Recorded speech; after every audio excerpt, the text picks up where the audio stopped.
So check this out, I just got back from the doctor's office and I can finally take this arm brace off. I'm castless. I don't have any cast or anything. Although I feel like maybe I should just leave it on for this video because it kind of makes me look like a Terminator, and that's what we're talking about today. Terminator 2. And now that was an iconic film. I mean, that movie came out in 1991. And by the way, there's going to be a lot of spoilers in this video about Terminator 2, but that movie came out in 1991, okay? You've had 28 years to watch it. If you haven't seen it yet, you should probably get on it. I remember watching that movie as a kid and I could not get enough of it. And watching it now as an adult, you know what? It still holds up. It's still very entertaining. I mean, not only are the action sequences just epic, but it really has a good story right down to its core as well. So one thing I've always wanted to do was to go and dissect the movie, watch it over and over and just start taking notes and try to figure out what makes it so entertaining. So let's start at the very beginning of the movie, or the hook. So general rule of thumb with hooks is you're supposed to have a hook or something really interesting to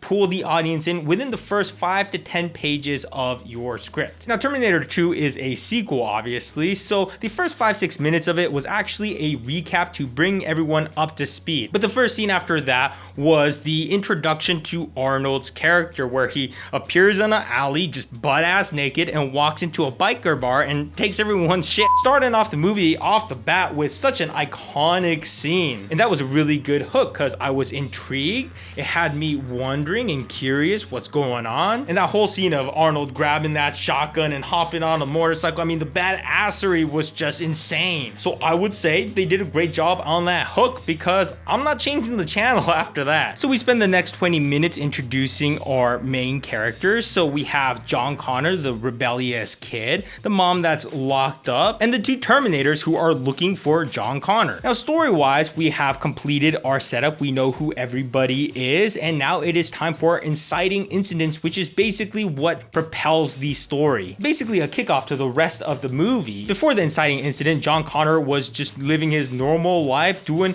everyday kid stuff, you know, stealing money from ATMs and hanging out with his buddy with a rad mullet. So 26 minutes in, everything changes. Now John Connor is being chased by a cop that teleports in time, and also Mr. Olympia wearing a leather jacket. How terrifying. And then comes the first plot twist, and I love the irony of it, because the cop, who's generally seen as good guys, he ends up being the bad guy, and Arnold, who looks like a clean-shaven Hell's Angel rider, comes in and saves the day. Now we enter a epic 9-minute action sequence, which starts with the Terminators fighting each other, and then it turns into a chase scene. And one thing I really appreciate about this movie is that it's not just another typical action sequence, you know? It's not just another shoot, duck, and then car chase. This movie is a lot more original than that. So now we have a semi-truck chasing a dirt bike, and then we have the melty cyborg man chasing the car on foot, and then we get a helicopter chasing an armored truck, and then another semi-truck chasing a little beat-up pickup truck. The writer and director James Cameron, he actually used to be a truck driver, and I wonder if he came up with a lot of these ideas while he was working. By the way, James Cameron does mention that he read the book Screenplay by Sid Fields early on in his career, and it's one of the classic screenwriting books out there. It was first published in 1979, but it still holds up.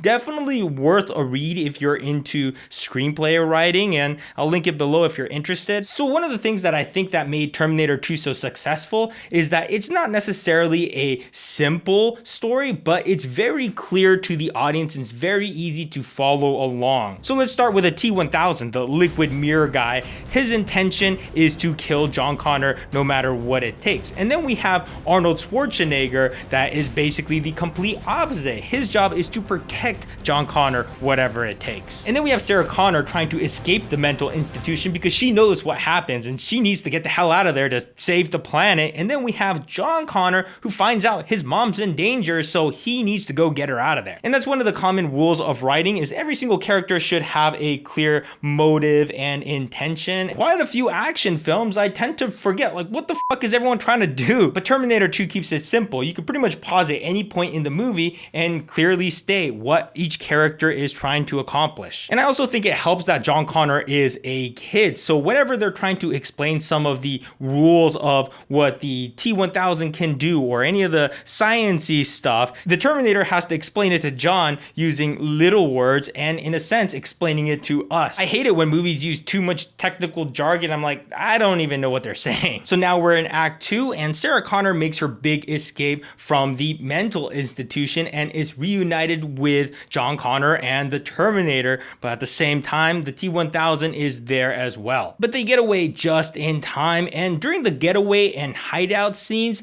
they do a good job establishing the relationship between those three. And these scenes are always important because you really have to have a human aspect to any movie. So John Connor and Sarah Connor are distant, but they clearly love each other more than anything else. And then John and the Terminator, it's kind of like a weird, strange father-son figure where the father is trying to protect the son and John's trying to teach the Terminator how to have a personality. And at first, Sarah was terrified of Arnold, but as soon as she found out that he was there to help, she realized he's a very valuable asset. And over time, they start to develop a relationship that's kind of like a son and the two parents. Not a whole bunch of stuff happens within these scenes, but you can't discount these scenes because they're important to establish this relationship, because that's how we start to get attached to these characters. I feel like there's some movies out there where at the end of the movie, I don't really care that much about the characters, and that's a bad sign. So I think the lesson here is that even if you have an epic action sequence, if you don't have that personal touch that really makes you connect with these characters, it's all for nothing. So now that we've hit the very middle of our movie, it is now time for a turn of events. So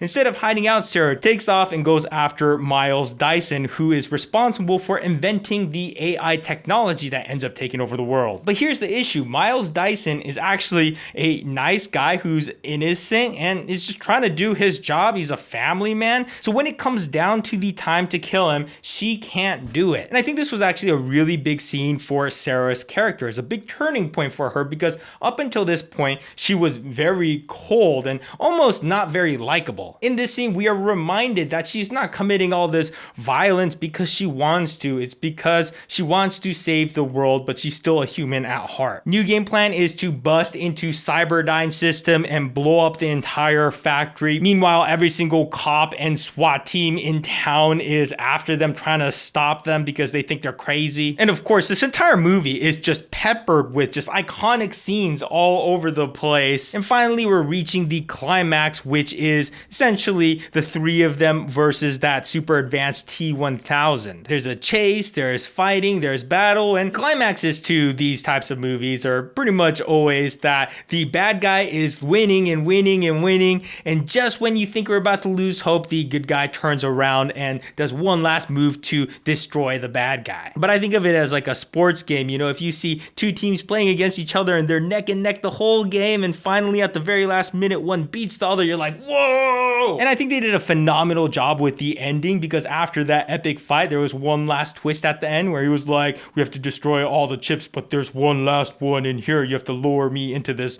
human-made lava pit. And that's the point of the movie, where you realize, oh, I actually do care about this robot machine thing that doesn't even have feelings. Why? Why am I emotional right now? And I love that, you know? I love it when they give you one last to take home with you after the movie. I mean, I guess they could have made it a happy ending. They could have all just gone and gotten ice cream and ridden a Ferris wheel or something, but it just wouldn't have had the same effect. Overall, I think it was just such an epic film because it was a combination of a lot of great things, from epic sequences to interesting characters to unique settings, but meanwhile still remembering all the core elements of a story and the characters and the relationships. And I don't think anyone would ever call this a comedy film, but there's quite a few funny scenes in there that just help lighten things up to kind of loosen up all the super serious talks and super serious action sequences. And I also really appreciate the attention to detail. James Cameron's known to be a little bit of a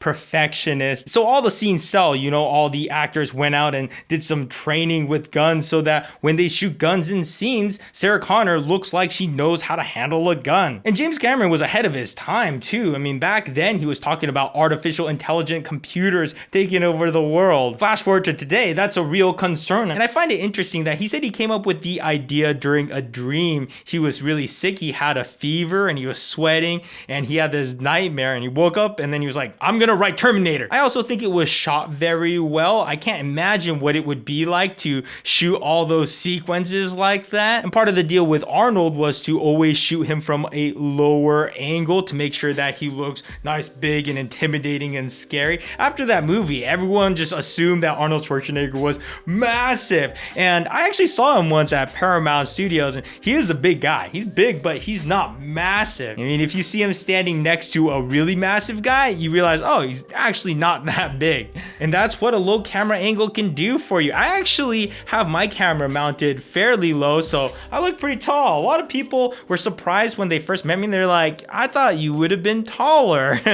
I'm 5'8", so I'm an average height, okay? I'm proud of my 5'8". Anyways, I know this video is a little bit different from my usual content, but I hope you guys found it interesting and informative. And it's the type of stuff that you need to understand as a filmmaker. And luckily, we study movies, which we can watch. Anyone can watch it. It's not like being a tech engineer or something where you're trying to build something, but have all these patents and you want to hide it away from it. Like anyone can go and watch a movie and analyze it. So I love that. Anyways, let's read some comments from my last video where we go and surprise a fan for his 15th birthday, and also we talk about some fancy tripods. Top comment was from Vulgar Menace 96. He says, so basically you guys went over to break Sam's mic.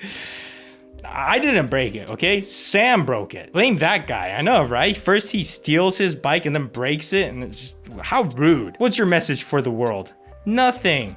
Like a boss. She's a savage, man. Bigger the ball, bigger the head. How do I avoid an entire video without you guys making it all perverted, okay? This video itself was extremely difficult to not say the word climax too many times because, I mean, the climax is a pretty major part of the story, okay? It's hard to make a video about stories without saying the word climax too many times. Jan Hemstad says, little known fact, Gene also does quinceañeras and bar mitzvahs. I'm down. If it's an open bar, especially. You probably broke his bike to keep him from breaking his arm in an accident. So from this point of view, you are heroes. Yes, I was actually a Terminator sent back in time to prevent that from happening. So you're welcome, birthday Sam. I just saved you a broken arm. But check this out. Look at my range of motion. Oh, almost there. See, I could almost straighten it out all the way. That's pretty good. And look at that. I can touch my face and stuff. It's so weird not being able to touch your face. You realize how much just having a little bit of motion